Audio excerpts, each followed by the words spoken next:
गायत्री महामंत्र एक बार मेरे साथ दोहराओ। ओम भूर्भुवः स्वः तत्सवितुर्वरेण्यं भर्गो देवस्य धीमहि धियो यो नः प्रचोदयात्।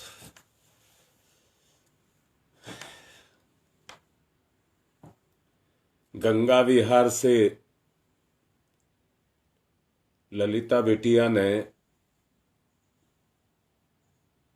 जो बात कही थी जागरूकता की,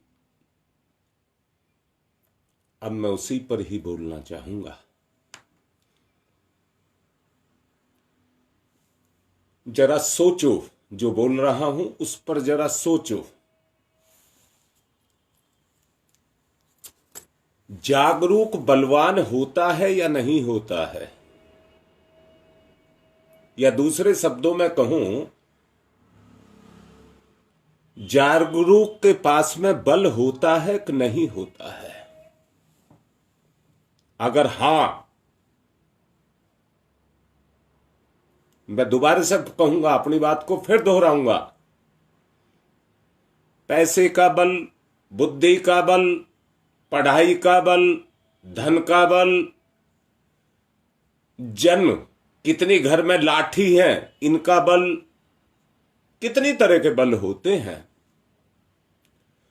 पर जो सारे बलों में सर्वोपरि हो,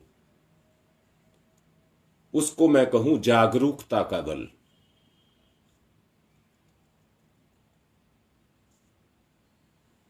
बोलो, होना चाहिए कि नहीं होना चाहिए?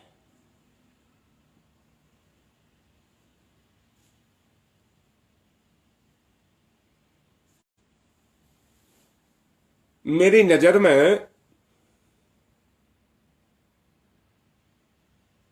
कुछ मेरे अपने ही प्राण प्रिय, मेरे प्राण प्रिय ऐसे मेरे बच्चे हैं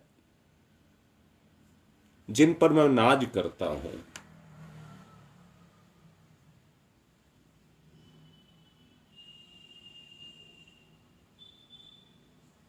और ये चाहता हूं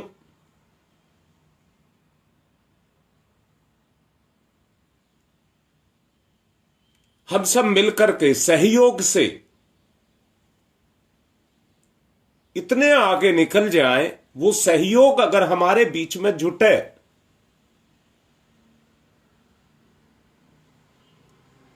और हम इतने आगे निकल जाएं कि जागरूक हो जाएं। आप लोगों को अगर याद हो, लगभग एक सप्ताह पहले मैंने एक बात कही थी, अपने भविष्य को देखने के लिए।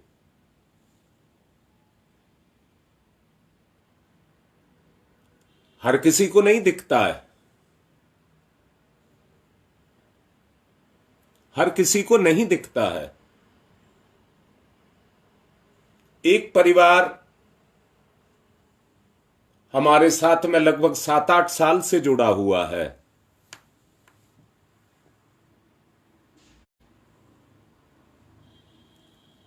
काफी प्रोग्राम उनके घर में हुए। जब सुनाता हूं, समझाता हूं तो मेरी बात समझ आती है।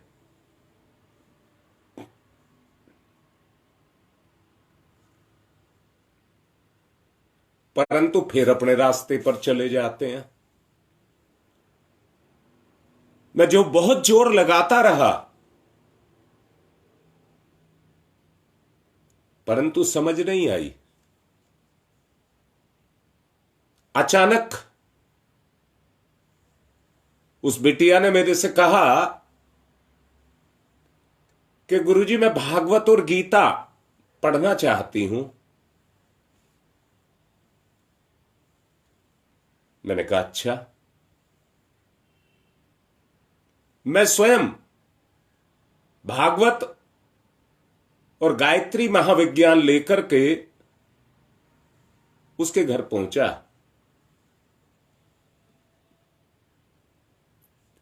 और जाकर के मैंने कहा कि सारे भागवत, सारी रामायण, सारी गीता मैंने कल भी बोला था, वेदों से लगाकर उपनिषद, स्मृतियां, श्रुतियां, पुराण जितने भी लिखे गए हैं,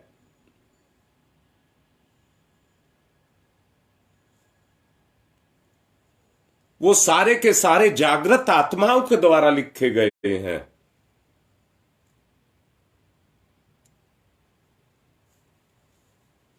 मैं उसको जाकर के गायत्री महाविज्ञान के बारे में मैंने उससे कहा, मगर सारे के सारे इसके अंदर विद्यमान हैं।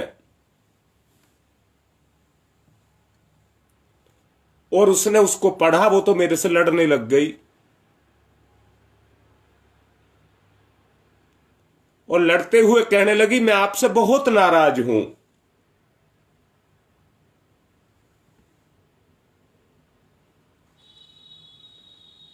मैंने कहा, बेटा अपनी नाराजगी बता। वो मेरे से कहने लगी कि ये गायत्री महाविज्ञान आपने मुझे पहले क्यों नहीं दिया था।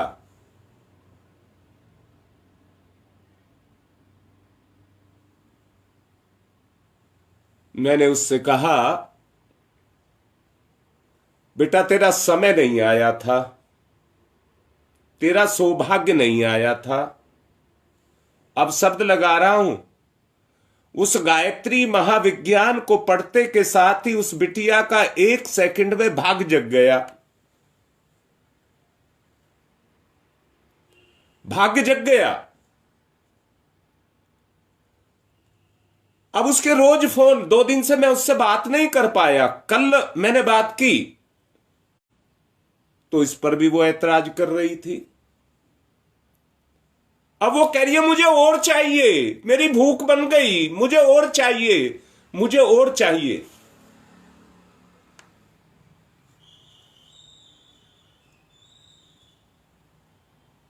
यह है जागरूकता, यह है जागरूकता। अब मैं आपसे कह रहा हूं, जिस दिन अध्यात्म को हजम करने की इच्छा अपने अंदर जागृत हो गई, इच्छा जागृत हो गई,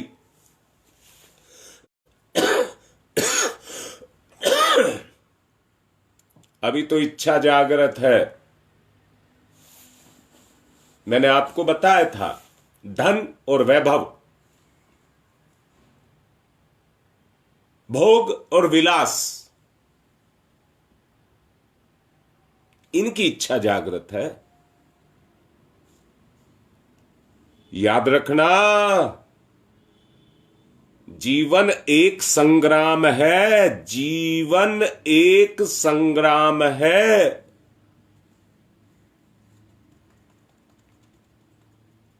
इसको लड़ना ही पड़ता है,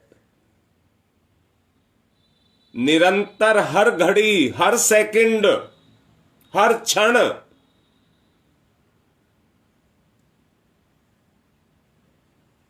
इसके अंदर से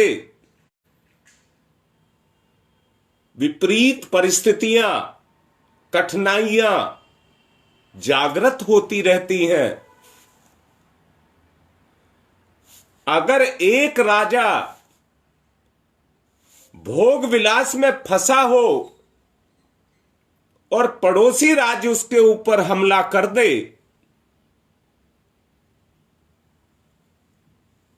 तो वो मारा भी जाएगा, राज्य भी हारेगा और उसकी दुर्गति भी होगी।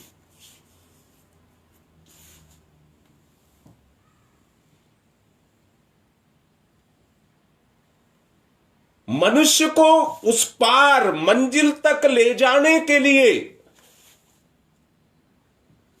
प्रकृति ने उसके सामने उन परिस्थितियों को जो उसके सौभाग्य के साथ जुड़ी हुई हैं, अवरोध के रूप में उसके सामने खड़ा किया है। मनुष्य को उन अपरिमित विरोधी तत्वों का मुकाबला करना पड़ता है। और मुकाबला करते हुए अपने जीवन की यात्रा को पार करना होता है। देख लीजिए, अगर आपकी अंतरात्मा मानती है तो यही जागृति है। इसमें से सत्य को अगर आप पकड़ रहे हैं तो यही जागृति है। जैसे चींटी रेत बालू रेत में से केवल शक्कर के कणों को ही उठाती है, आप भी उस सत्य को उठा लीजिए और अपनी चेतना को जागृत कर लीजिए। फिर से कह रहा हूं, आपकी जीभ में मिठास, कड़वाहट, नमकीन, खट्टा, ये स्वाद जागृत हुए।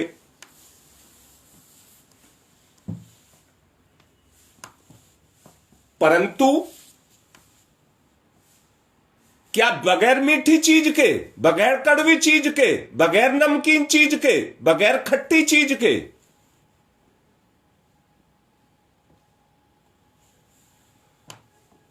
तभी तो आप उसको देख करके ये बताते हैं मीठा है, कड़वा है, खट्टा है, नमकीन है।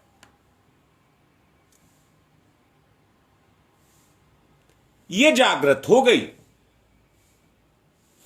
जो काम आप करते हैं उस काम को करने के लिए बुद्धि भी चाहिए, पर मनोयोग भी चाहिए। परंतु करने की इच्छा नहीं चाहिए क्या?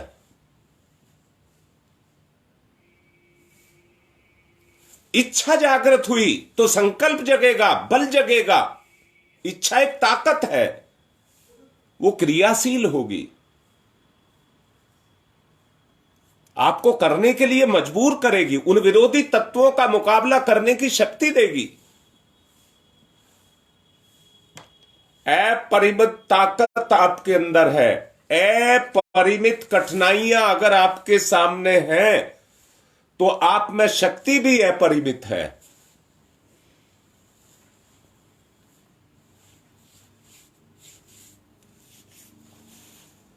याद रखना, आपका जीवन, अभी दूसरी बात बोलने जा रहा हूं, जरा ध्यान देना, दुर्बलताओं से घिरा हुआ है। कहां से सुन रहे हो मेरी बात? मैं फिर से बोल रहा हूं, आपका जीवन आपकी कमजोरियों से घिरा हुआ है।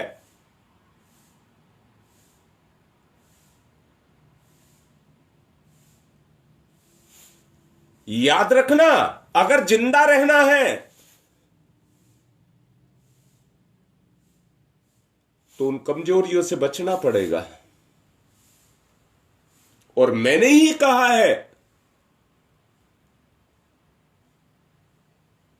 अपरिमित बल आपके अंदर भरा हुआ है आत्मा के रूप में, उसको जागृत करना होगा।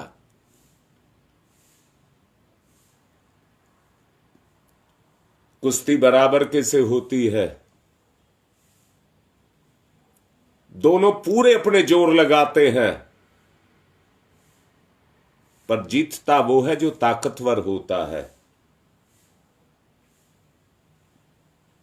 एक बात और कह दूं, अगर मेरी बात अच्छी लगे तो मान लेना, दुर्बल निर्बल, दुर्बल और निर्बल, समझ रहे हैं? बुरा बल और बगैर बल का सबलों का आधार आहार होता है, सबलों का आहार होता है।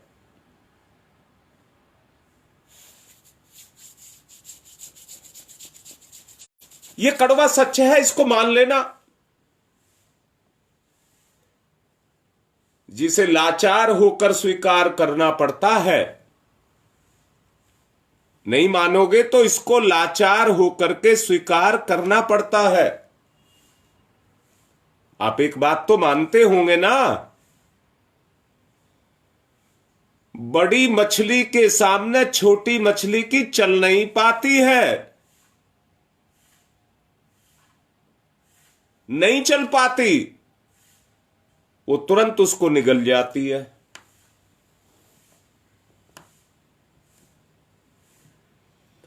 बड़े वृक्ष के नीचे आपने देखा हो, बरसात में नीम के पेड़ पर निबोलियां आती हैं,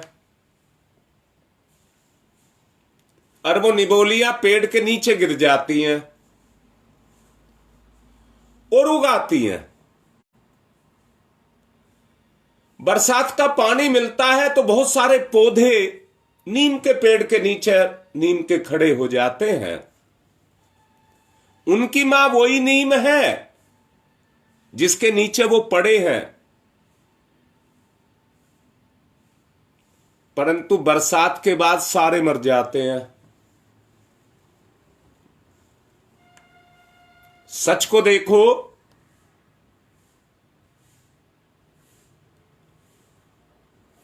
अगर वो सारे के सारे पेड़ जिंदा रह गए होते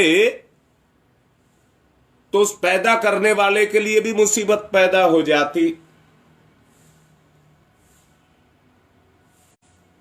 अब दूसरी बात कहता हूं, दूसरी बात आपसे यह कह रहा हूं, जो पौधा नीम के पेड़, नीम तो है पर अपने मां के नीचे से कहीं दूसरी जगह जाकर के उग गया, वो मरता नहीं है, वो मरता नहीं है। कारण, एक तो उस नीम की छाया ही उसे मार देती है। अगर उस पौधे को कोई खाद पानी दे, उसका थमला बना दे, थामला बना करके उसमें खाद पानी डाल दे, और उस बड़े पेड़ की, जिसका वो बच्चा है, उस बड़े पेड़ की जड़ अगर वहां से जा रही हो तो उस खाद पानी को वो पौधा नहीं पीता, उससे पहले पेड़ पी जाता है। इसलिए उसकी छाया से भी मरता है। और जो उसका भोजन है वो भी पेड़ नहीं छोड़ता उसके लिए, वो भी अपनी पूर्ति करता है, इसलिए वहां वो जिंदा नहीं रह पाता।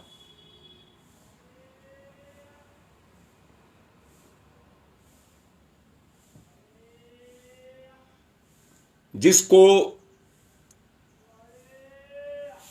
आज मोह कह रहे हैं, मोह की छत्र छाया में अगर कोई जिंदगी के उस पार जाना चाहता है तो मोह की छाया अपने ही बच्चे को खा जाती है, अपने ही बच्चे को खा जाती है, उसको कमजोर कर देती है। सुख के चक्कर में वो कमजोर हो जाता है। और आज स्थिति यही है। मैंने आपको 2-3 दिन पहले एक प्रवचन में समझाया था आर्थिक अत्याचार के बारे में।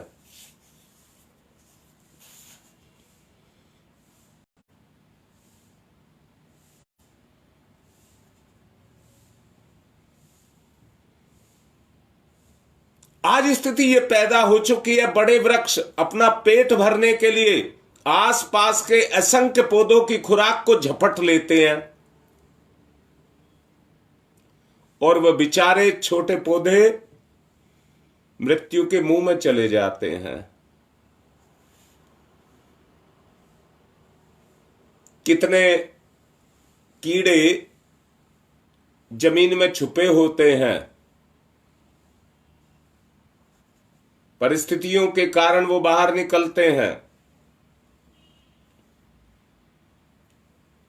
अपनी मौत के डर से वो कहीं कबाड़ में, कहीं जमीन में छुपे बैठे रहते हैं।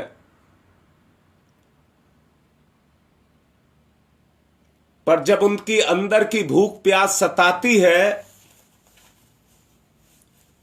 तो उस कबाड़ से बाहर निकल करके चलते हैं,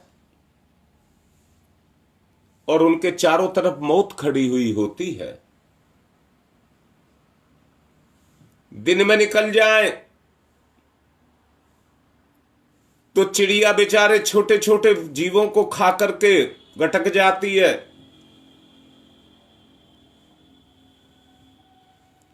अब उनके तो दोनों तरफ मौत है। अगर वो कबाड़ में भी छुपे पड़े रहे तो कब तक भूख प्यास कैसे पूरी करें? और नहीं करें तो भूख प्यास से मरेंगे, और करें तो उनको जीव खा जाएंगे। ये प्रत्यक्ष उदाहरण मैं आपको दे रहा हूं।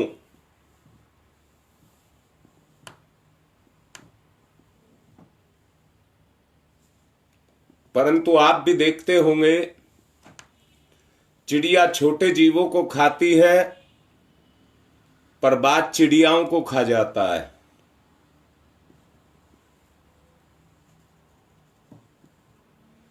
बात चिड़ियाओं को खा जाता है।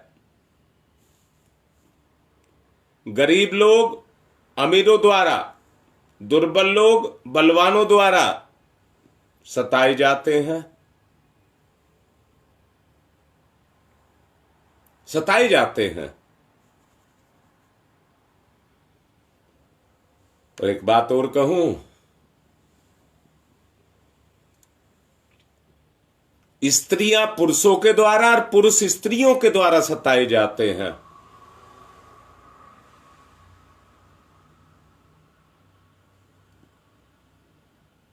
वो लगाव, वो प्यार, वो अपनापन,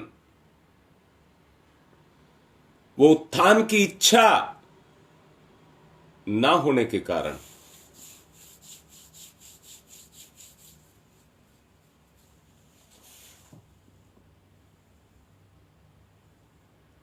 अछूतों को सवर्ण पिछले दिनों खूब सताते थे, पर आज अछूत सवर्णों को सता रहे हैं।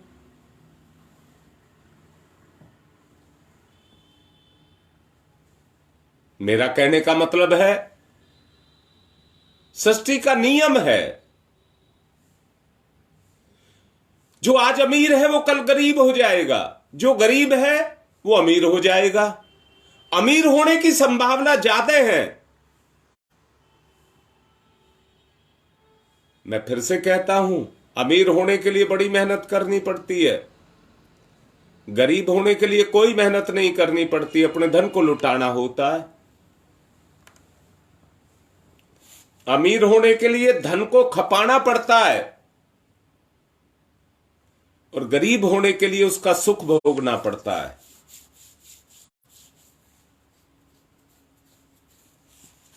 जो सुख को भोगते हैं अपने लिए दुख खड़ा कर लेते हैं, जो दुख को भोगते हैं अपने लिए सुख खड़ा कर लेते हैं। पर बात चल रही है जीवन की मंजिल की। ये सब बातें नहीं, इन बातों का मेरा कोई उद्देश्य नहीं है, लेना देना नहीं है। मेरा उद्देश्य है जागृति।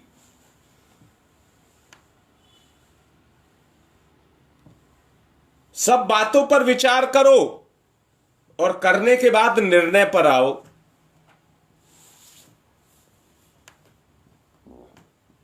निर्णय पर आकर के लक्ष्य बनाओ।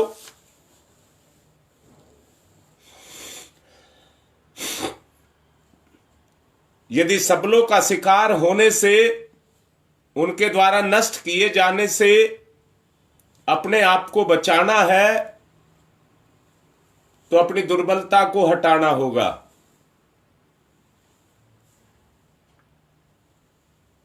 अपनी दुर्बलता को हटाना होगा।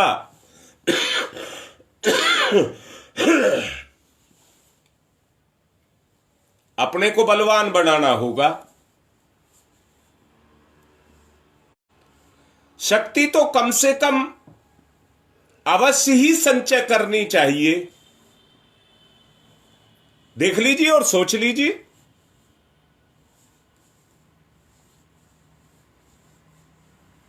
चाहे कोई कुछ भी करे, आप देखते होंगे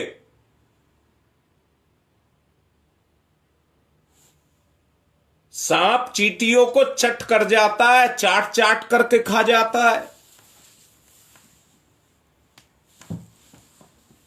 इसलिए दुर्बलता सबलता को चाट जाती है, चट कर जाती है। रोगों के कीटाणु इतने छोटे होते हैं कि आंख से दिखाई नहीं देते,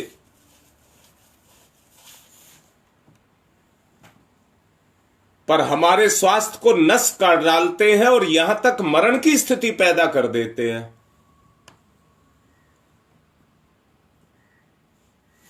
सोचो, देखो, जो बोल रहा हूं उसको देखो। कुछ समय लगेगा,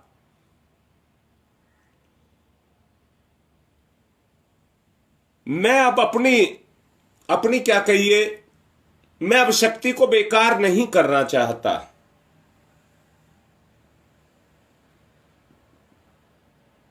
गुप्त साधना कराने की बात मैंने कही है। जो इसमें से निकल करके आएंगे उन्हें अगली साधना कराऊंगा। नाम तो बहुत आए हैं, मैंने और भी कहा है, एक बात फिर से कह रहा हूं। MBBS, IIT, इनमें बच्चे छट करके जाते हैं। अब तो स्थिति यह पैदा हो गई कि प्राइमरी स्कूल जो प्राइवेट है वो भी बच्चों के एग्जाम लेकर के एडमिशन देते हैं, यानी कि उन बच्चों को छांट करके लेते हैं जो होशियार हो, बलवान हो, जिनसे उनको पढ़ा करके उनके स्कूल का नाम हो। बुद्धू बच्चों को वो भी नहीं लेते हैं।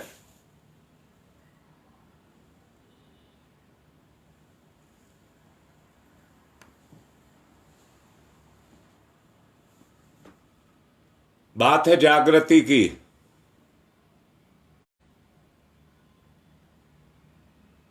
जो इसमें से निकल करके आएंगे, जो वास्तव में गुप्त अनुष्ठान को कर रहे हैं, जिसके बारे में खूब अच्छे से खोल खोल करके आपको बताया है, और अभी कुछ देर पहले मैंने कहा भी है, जिनको मैं प्राणों से प्यार करता हूं, अपने प्राण से ज्यादा प्यार करता हूं, उनके लिए मैं कुछ भी करने के लिए तैयार रहूंगा।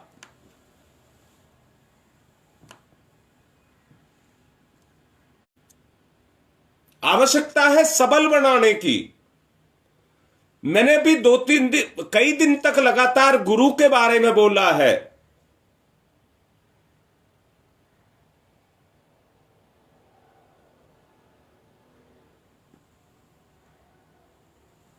गुरु ही उस शक्ति के साथ आपको परिचय कराएगा, जैसे हनुमान जी ने तुलसीदास को कराया था।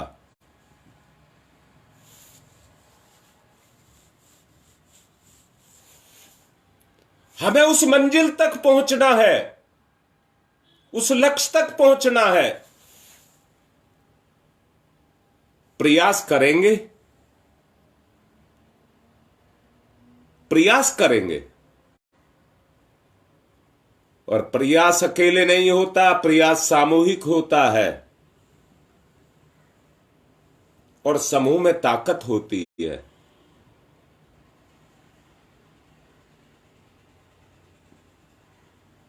उन जागृत हीरों की आवश्यकता है जो लक्ष्य की तरफ बढ़ना चाहते हैं।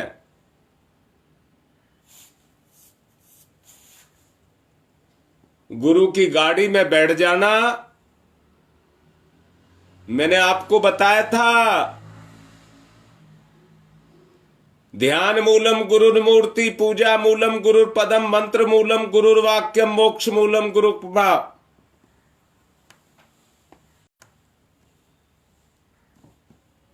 मैंने ये आपको बताया था।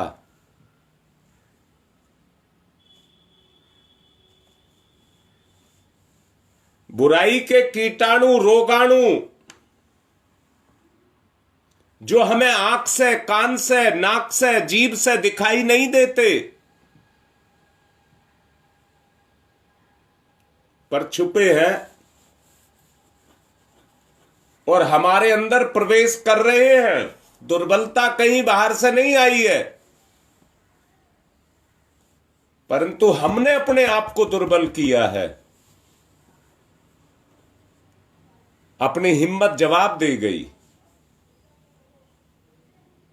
जैसे चेतना जवाब दे जाती है रोगाणुओं के सामने, विषाणुओं के सामने, हमारा स्वास्थ्य जवाब दे जाता है, चौपट हो जाता है। आज वही अवस्था हमारी भी है।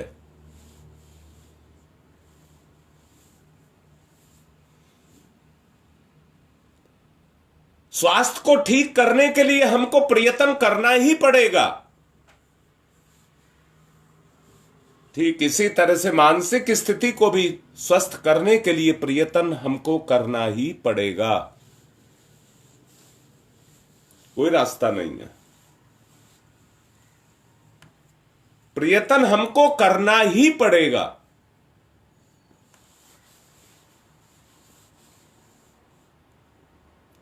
हमारे शरीर में विषाणुओं को थोड़ी सी भी जगह मिल जाए तो वो बड़ी तीव्र गति से फैलते हैं, बीमारी और मृत्यु को खींच करके ले आते हैं। जरा सा मच्छर मलेरिया का उपहार लिए फिरता है, मक्खियां हैजा भेंट करने के लिए तैयार हैं, बिल्ली घर में पीने के लिए दूध को, मलाई को, घी को चट कर जाती है, चूहा कपड़े काट देता है, बंदर बर्तन ही उठा करके ले जाता है, और आजकल तो फ्रिज खोल करके सामान भी निकाल लेते हैं।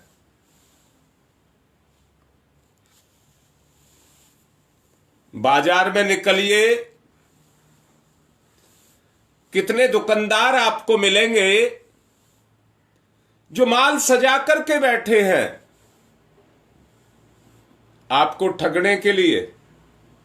नकली, निकम्मा।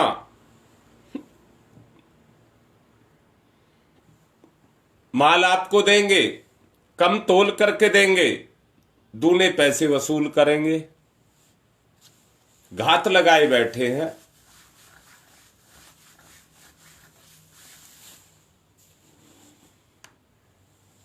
और तो और समाज में देखिए कितने गठकटे, ठग, चोर, उचक्के अपना अपना दाव लगाने के लिए मौका देख रहे हैं।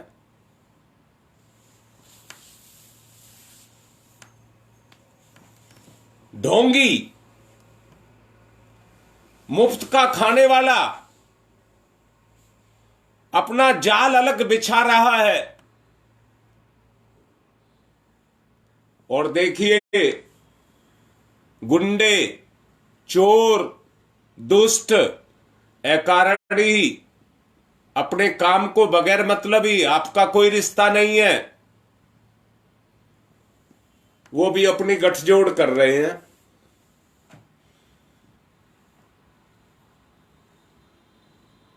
जलने वाले जल रहे हैं, दुश्मनी बनाने वाले दुश्मनी बना रहे हैं, नुकसान पहुंचाने का प्रयत्न कर रहे हैं।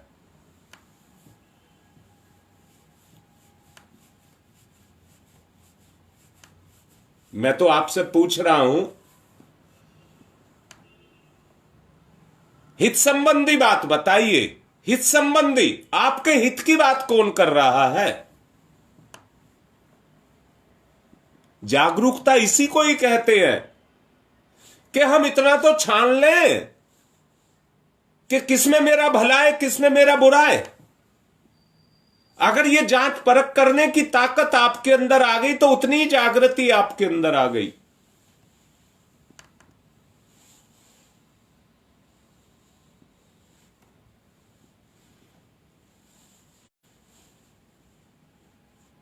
हित संबंधी अपने स्वार्थ साधना की प्रधानता से ही आपसे हित या अनहित जो भी बन पड़े उसको बढ़ाते हैं।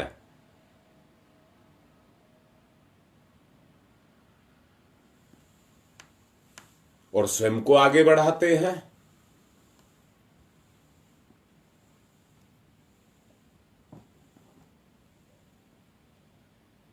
मैं ये कहूंगा, क्या उन विपरीत तत्वों से, बुरे तत्वों से, विरोधी तत्वों से क्या हमको बच करके नहीं रहना चाहिए? किसको छोड़ा है इन्होंने?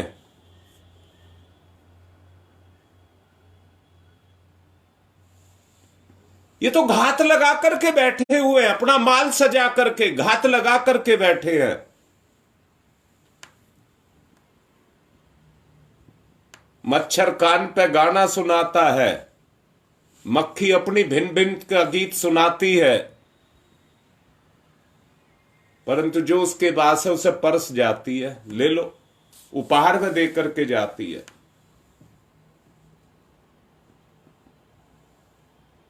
जागृति को लाना है। अब इसी बारे में समझाऊंगा। और जो चुने जाएंगे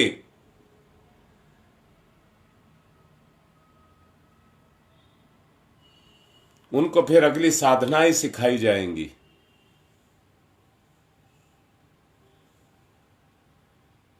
आज की बात को यहीं पूर्ण कर रहा हूं। समय हो गया है। चिंतन और मनन करें। पैनी दृष्टि आप पर भी लगी हुई है।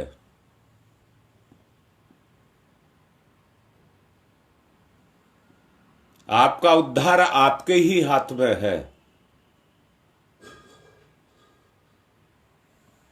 इसलिए अपने भले की बात सोचिए। कल गंगा विहार से सत्यभामा के पति अपना शरीर पूरा कर गए।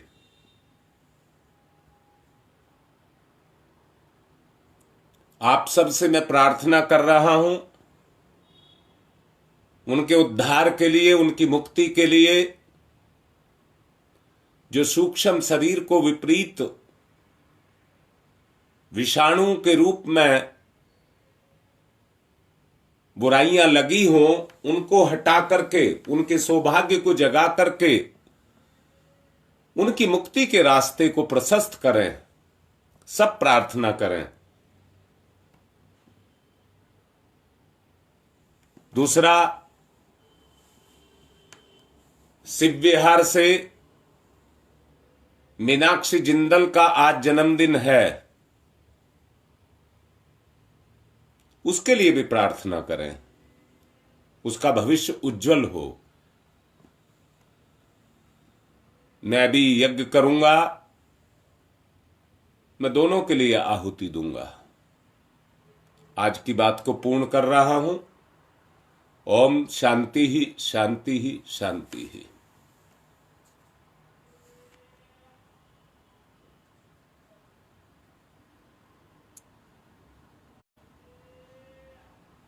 ठीक है बेटा संदीप, आगे बढ़ाऊंगा। जो कर रहा हूं उस पर तुम निरंतर जुड़े रहते हो। गुप्त साधनाओं की जो मैंने बात की है, तुमने मेरे से कहा, वो मैंने कर दिया। अब तुम्हें आगे बढ़ना होगा। आगे बढ़ो बेटा, मैं खूब आगे बढ़ाऊंगा। मैं तो चुन रहा हूं, ढूंढ रहा हूं, जो आएगा उसको आगे ले जाऊंगा। आज की बात समाप्त।